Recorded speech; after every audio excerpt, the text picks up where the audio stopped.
दीदी तो मैंने सुना है प्रगति गली में बहुत अच्छे से मसाले आने वाले हैं, कब ला रही हैं? तो भाई मसाले आप लोगों को बहुत टाइम से इंतजार था, तो ये देखो अब की बार बहुत लोगों ने बोला था कि मुझे सभी तरह के मसाले चाहिए, तो स्पेशली आप लोगों की डिमांड पे 14 प्रकार के मसाले, जिसमें मीट मसाला, जलजीरा, गरम मसाला, सांभर, मटर पनीर, छोला, बिरयानी, चाट मसाला, रायता मसाला, सारे प्रकार के मसाले ये आपको मैं ना सैम्पलिंग में दे रही हूँ।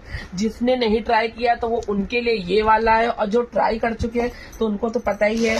सब्जी मसाला क्वांटिटी में मंगवाया है मैंने, और ये आपका कड़क चाय मसाला, जिनको चाय मसाला नहीं मिला वो चाय मसाला ले लेना, चाट मसाला, सांभर मसाला। और ये देखिए बहुत अच्छी हींग है, सब्जियों में, दाल में ये हींग डालेंगे ना तो अलग ही स्वाद आ जाएगा।